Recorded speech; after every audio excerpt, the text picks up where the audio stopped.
On an ordinary afternoon, Palo Alto High School is alive with after school activity, but this is no ordinary time. Until recently, the Paly Stadium has been silent, the fields closed, gates locked, dugouts abandoned, and the pool empty. However, with the stay at home order recently lifted, athletes have begun to resume outdoor practices.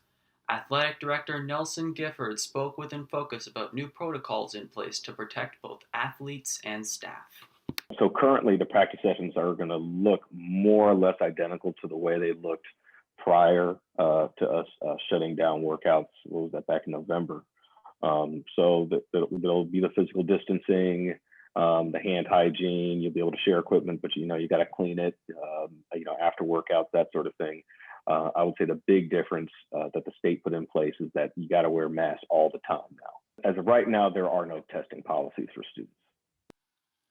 When asked whether it was realistic to assume that all sports will be able to play, Gifford had this to say. Realistic is a relative term, right? The optimist in me says everything will be played. But, when we talk about being realistic, you just have to look at the tiers, right? And let the tiers and let the data be your guide. So in the purple tier of sports, right? And that's tennis, golf, cross country, track and field, swimming.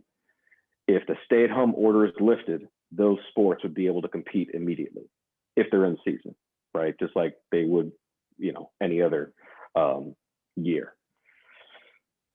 However, all the sports below that are in the red, orange, and yellow could not compete, and so therein lies the kind of the pattern, right?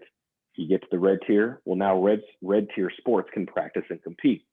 Get to the orange tier sports can now practice and compete. And when I say practice, I don't mean 6 feet apart, mask, all that. I mean practice. From an athletic director standpoint, I'm trying to maximize the opportunities for as many athletes as I possibly can, right? And the way I can do that is by supporting all those sports that are in the purple and the red tier and the orange tier and the yellow tier. Let them know exactly where they stand. Let them know, the probability or likelihood, some of the constraints that go along with playing it, and give all of those community members, my honest take on how the season may proceed. And I think that's what we all want right now, is just to know, okay, hey, what does it look like for us? I'll be very happy when we can just have a relatively normal game. And if we can just get parents in there, I'll be excited. The lack of certainty about Paly athletics has not dissuaded most of the athletes, though, and they have continued to train and condition in preparation for the possibility of upcoming seasons. In training and preparation for my cross-country season, I've been running every day but Sunday. Been lifting occasionally with Blake, trying to get swole. I've been stretching every day, staying on top of school, drinking plenty of water, staying excited and ready.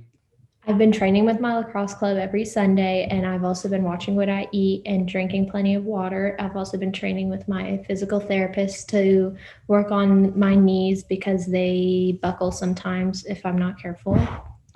And I've been going to tournaments with my lacrosse club too. For the most part, though, Paly athletes are trying to be optimistic. I thought we were going to be good as a team, but COVID had other plans.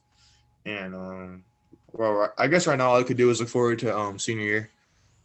But yeah, I think more than anything, I just missed a chance to play. I was kind of bummed out there weren't going to be any fans, but at this point, it would just be nice to just get out there and just play. I'd still like to really create, or at least help create, a really cohesive team environment if we're still able to do that this season.